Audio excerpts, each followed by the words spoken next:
কোন চুকুৰালি চিনি নাপায় মই এই চন্দন নিচিনা মানুহ চন্দন নিজে চুকুৰালি হ'ব পাৰে মই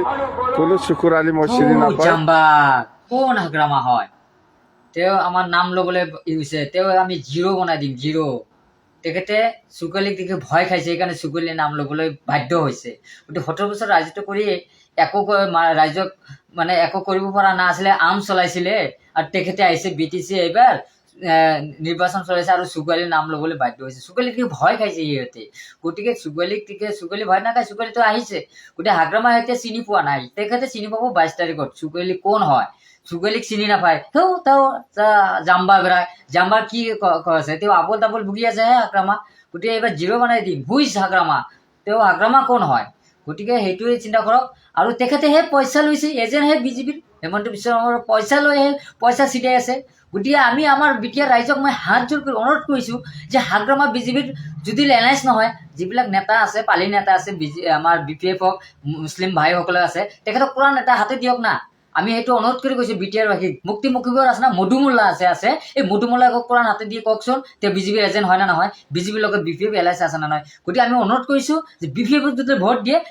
উচ্ছেদ BDCত এবাৰ চকুৰ পানী পেলাব লাগিব উচ্ছেদ হ'বই লাগিব এইটো 100% গতিকে আমি অনুৰোধ কৰিছোঁ যে আপোনালোকে যাতে এই হাগ্ৰামাৰ কথা আবল তাবল ভুগিব নালাগে আবল তাবল কথা শুনিব নালাগে হাগ্ৰামাৰ কথা যদি আপোনালোকে ভোট দিয়ে কিন্তু চকুৰ পানী পেলাব লাগিব পিছত কিন্তু আমাক ক'ব নোৱাৰিব আমাক দেখো না গতিকে আমি ওলাই আহিছোঁ চুকলি কি ভয় খাইছে সেইকাৰণে চুকলি নাম ল'বলৈকে বাধ্য হৈছে গতিকে চুকলিতো ভয় নাখায় চুকলিতো কিং মেকাৰ হয় ন BTCৰ কিং মেকাৰ চুকলিক চিনি পাব নেকি হাগ্ৰামা মানুহে চিনিবলৈ টাইম আছে নেকি তেখেতে কোন হয় হাগ্ৰামা গতিকে আমাক চিনি পোৱা কোনো মানুহ আছে নেকি ভাৰতবৰ্ষত সকলোৱে চুকলিক চিনি পায় কিন্তু হাগ্ৰামাহে চিনি নাপায় কাৰণ হাগ্ৰামাতো BTCৰ মানুহ নহয় না তেওঁ এজন ম্যানমাৰৰ মানুহে তেওঁ বৰ্মাৰ মানুহে গতিকে BTC বাহিন্দা নহয় না সেইকাৰণেহে হাগ্ৰামা মোক চিনি নাপায় গতিকে চিনি পাব এতিয়া 22 তাৰিখতহে চিনি পাব হাগ্ৰামা তেখেতে পইচা লৈ বিজেপিৰ পৰা পইচা লৈ তেখেতে নিৰ্বাচন খেলি আছে মানুহক উচ্ছেদ কৰাৰ কাৰণে আমাৰ কি হ'ব সংখ্যালঘু মানুহৰ একো নহ'ব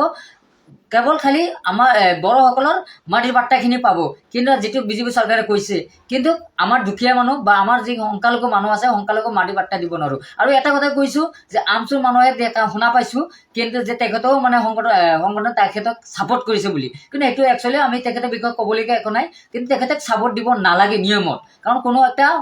ৰাজনৈতিক দলত কোনো এটা সংগঠনত ছাপোৰ্ট দিব নোৱাৰে এইটো 19 নম্বৰ আৰ্টিকেলত আমি দেখা নাই 5 পইণ্টত পোৱা নাই গতিকে এইটো অনুৰোধ কৰিছোঁ বিটিআৰ বাসী ৰাইজ আপোনালোকে ভোট কাক দিয়ে নিদিয়ে আমাক ক'বলগীয়া একো নাই কিন্তু আপোনালোকে হাগ্ৰামাক ভোট দি যাতে আপোনালোকে বিপদটো মাতি আনিব নালাগে মই হাত জোৰ কৰি অনুৰোধ কৰিছোঁ আৰু মই 3 নং শ্ৰীৰামপুৰ সমষ্টিত মই কাপ প্লেট চিনত আপোনালোকে বিপুল ভোটত জয়যুক্ত কৰক তাৰপিছত মই ঘৰে ঘৰে মাটিৰ বাৰ্তা দিবলৈ সাজু হৈ আছোঁ এইখিনিকৈ মই জনালোঁ গতিকে হাগ্ৰামা আৰু ইয়াৰ বাসিন্দা নহয় সেইকাৰণে চুকলিক চিনি নাপায় চুকলি সকলে ৰাইজেতো চিনি পাইছে ন এইটো পাব ৰেজাল্ট